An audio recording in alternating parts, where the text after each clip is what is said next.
الحمدللہ وکفا والسلام علی عبادہ الذین اصطفیٰ اما بعد فاعوذ باللہ من الشیطان الرجیم بسم اللہ الرحمن الرحیم۔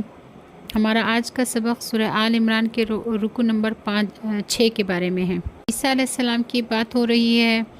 جیسے گزشتہ سبق میں آپ لوگوں نے سنا تھا کہ عیسیٰ علیہ السلام بنی اسرائیل جو ہے وہ عیسیٰ علیہ السلام کے خلاف ہو چکے تھے اور انہوں نے عیسیٰ علیہ السلام کو پھانسی دینے کا ارادہ کر لیا تھا، لیکن اللہ تعالیٰ نے عیسیٰ علیہ السلام کو اوپر آسمانوں پہ اپنی طرف اٹھا لیا اور ان کے اس تدبیر کو جو ہے اس تدبیر میں ان کو ناکام کر دیا بنی اسرائیل کو۔ تو یہاں پر اللہ تعالیٰ فرماتے ہیں عیسیٰ علیہ السلام سے کہ اس قال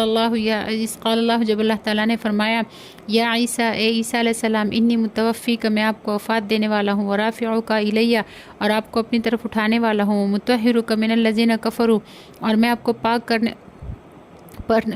پاک کرنے والا ہوں ان لوگوں سے کفر جو کافر ہے، جنہوں نے کفر کیا، وجاعل الذین اتبعوک اور بناؤں گا ان لوگوں کو جن لوگوں نے آپ کی تابعداری کی، فوق الذین ان لوگوں کے اوپر کفر جو کافر ہے، الی یوم القیامت قیامت کے دن، یعنی جن لوگوں نے آپ کی تابعداری کی ان کو قیامت کے دن میں اوپر اونچا درجہ دوں گا ان لوگوں پر جنہوں نے کفر اختیار کیا۔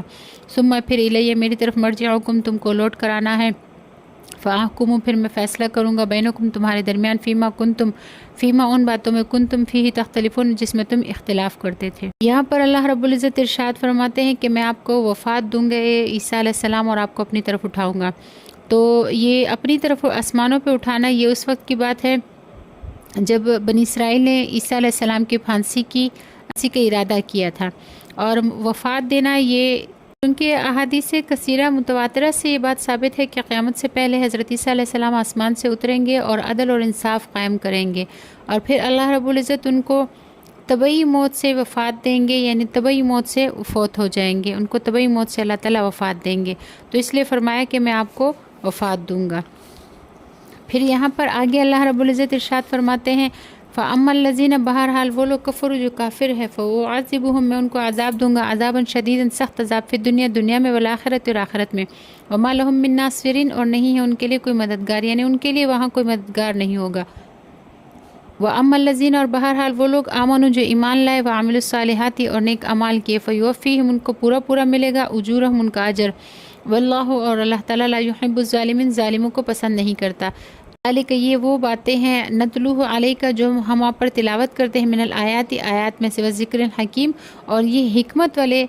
ذکر میں سے ہم آپ کو پڑھ کر سناتے ہیں یا ہم آپ کے اوپر تلاوت کرتے ہیں، یعنی قرآن پاک میں جو باتیں ہیں یہ حکمت کی نصیحت کی باتیں ہیں جو ہم آپ کو پڑھ کر سناتے ہیں۔ پھر یہاں پر اللہ رب العزت ارشاد فرماتے ہیں ان مثل عیسیٰ عند اللہ بے شک عیسیٰ علیہ السلام کی مثال اللہ کے ہاں کا مثل آدم علیہ السلام کی طرح ہے، خلقہ من تراب آدم علیہ السلام کو اللہ تعالیٰ نے پیدا کیا مٹی سے، ثم قال پھر فرمایا لہو اس مٹی سے کن کے ہو جا، فیکون تو وہ ان کی پیدائش ہو گئی، الحق یہ حق ہے من ربک آپ کے رب کی طرف سے، فلا تکن پس آپ نہ ہوئیے من الممترین شک کرنے والوں میں سے۔ ایران کے نصارہ کے ایک وفد آیا نبی کریم صلی اللہ علیہ وسلم کے پاس، انہوں نے نبی کریم صلی اللہ علیہ وسلم سے کہا کہ کیا بات ہے آپ ہمارے صاحب یعنی جس کو ہم مانتے ہیں جسے ہم جانتے ہیں یعنی عیسیٰ علیہ السلام ان کو برا کہتے ہیں۔ تو اس پر نبی علیہ السلام نے فرمایا میں کیا کہتا ہوں؟ تو وہ کہنے لگے کہ آپ کہتے ہیں کہ وہ ایک بندہ ہے۔ تو نبی علیہ السلام نے فرمایا کہ ہاں وہ یعنی عیسیٰ علیہ السلام اللہ تعالیٰ کے بندے اور رسول ہیں اور وہ اللہ تعالیٰ کا کلمہ ہے جسے کواری عورت بطول کی طرف ڈالا گیا۔ یہ سن کر وہ لوگ غصہ ہو گئے اور کہنے لگے کیا کوئی انسان کبھی بغیر باپ کے آپ نے دیکھا ہے؟ ہمیں کوئی ایسا شخص دکھاؤ جو بغیر باپ کے پیدا ہوا ہو۔ تو اس پر اللہ رب العزت نے یہ آیت نازل فرمائی کہ اِنَّ مَثَلَ عیسیٰ عند اللہ کمثل آدم کہ بے شک عیسیٰ علیہ السلام کی مثال اللہ تعالیٰ کے ہاں آدم علیہ السلام کی طرح ہے، یعنی عیسیٰ علیہ السلام کو تو پھر بھی ماں سے پیدا کیا، جبکہ آدم علیہ السلام بغیر ماں اور بغیر باپ کے اللہ تعالیٰ کے کلمہ کن سے پیدا ہوئے۔ ان میں مباہلہ کا ذکر ہے۔ مباہلہ اس کو کہا جاتا ہے کہ اللہ رب العزت نے ان آیات میں جو آگے آ رہی ہیں اس میں اللہ نبی علیہ السلام کو ان وفد جو نجران کا وفد تھا ان سے مباہلہ کرنے کا حکم فرمایا۔ مباہلہ کرنے کا طریقہ یہ تھا کہ نبی علیہ السلام کو اللہ تعالیٰ نے سکھایا کہ آپ ایسے کریے کہ اے نبی علیہ السلام آپ ان لوگوں سے کہیے کہ خود بھی آ جاؤ، اپنے عورتوں اور بچوں کو بھی لے، اور ہم بھی خود بھی آ جائیں گے اور اپنے عورتوں اور بچوں کو بھی ساتھ لے آئیں گے، اور اللہ تعالیٰ کے آگے دعا کریں گے، ایک کھلے میدان میں جمع ہو کر اللہ تعالیٰ کے آگے دعا کریں گے کہ ہم میں سے جو جھوٹا ہو اس پر اللہ تعالیٰ کا عذاب آئے۔ اس کو مباہلہ کہا جاتا ہے۔ علیہ السلام نے جب یہ تو وفد تھا، ان کو جب مباہلے کی دعوت دی تو انہوں نے آپس میں مشورے کرنے کے لیے وقت مانگا۔ انہوں نے کہا کہ ہم آپ کو، نبی علیہ الصلوۃ والسلام سے کہنے لگے کہ ہم آپ کو کل اس کا جواب دیں گے۔ دن یہ لوگ نبی علیہ الصلوۃ والسلام آپس میں انہوں نے مشورہ کیا تو یہ لوگ نبی علیہ الصلوۃ والسلام کے پاس آئے۔ انہوں نے جو ہے مباہلے سے انکار کر دیا،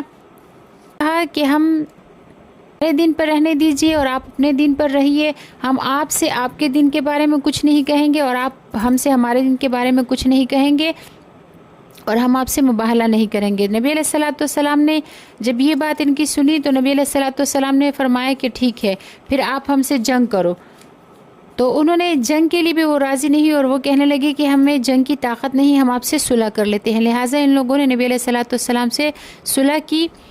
اس کے بعد نبی علیہ الصلوۃ والسلام نے فرمایا، تفسیر ابن کثیر میں ہے کہ حضرت ابن عباس رضی اللہ تعالیٰ عنہ سے نقل کیا گیا ہے کہ یہ لوگ جو نبی کریم صلی اللہ علیہ وسلم سے مباہلہ کرنے کو تیار ہو رہے تھے، اگر مباہلے کے لیے نکل آتے تو میدان مباہلہ سے اس حال میں واپس ہوتے کہ نہ مال پاتے نہ اہل و عیال میں سے کسی کو پاتے۔ آیات میں یعنی یہ آیات مباہلہ میں جو ہے یہاں پر مباہلہ کا ذکر ہے۔ یہاں پر اللہ رب العزت ارشاد فرماتے ہیں فمن حاجک، پھر اگر نبی علیہ الصلوۃ والسلام یہ لوگ آپ سے جھگڑا کرے فیہ اس بات میں، من بعد اس کے ما جاءک من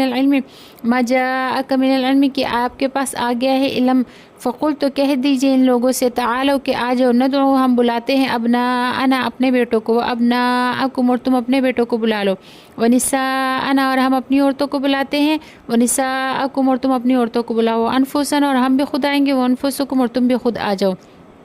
ثم پھر نبتہل ہم مباہلہ کرے، فنجعل پس ہم بناتے ہیں لعنت اللہ تعالیٰ کی لعنت علی الکاذبین جھوٹوں پر۔ تو یہ وہ آیت ہے جس میں اللہ رب العزت نے نبی علیہ الصلوۃ والسلام کو مباہلہ کرنے کے بارے میں کہ نبی علیہ الصلوۃ والسلام آپ ان سے مباہلہ کیجئے تاکہ یہ لوگ جو ہے یہ مباہلے کے لیے اگر راضی ہو جاتے ہیں تو ان پر اللہ کا عذاب آ جائے گا، اور یہ چونکہ یہ جانتے ہیں کہ آپ اللہ کے برحق نبی ہے تو یہ آپ پر ایمان لے آئیں گے، اور اگر ایمان نہیں لائیں گے آپ پر تو ان پر اللہ کا عذاب آ جائے گا۔ یہاں پر اللہ رب العزت ارشاد فرماتے ہیں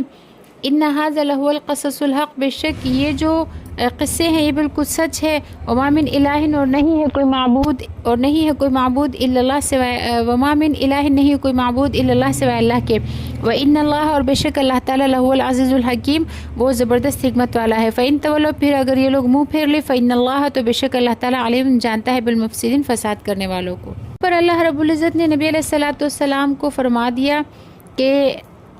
چونکہ نصارہ جو ہے وہ مباہلے کے لیے راضی نہ ہوئے اور اپنے باطل دین پر قائم رہے، اور یہ جانتے ہوئے کہ محمد عربی صلی اللہ علیہ وسلم واقعی اللہ کے رسول ہیں، ایمان نہ لائے اور ایمان سے روگردانی کر بیٹھے، اور آج تک ان کا یہی طریقہ ہے،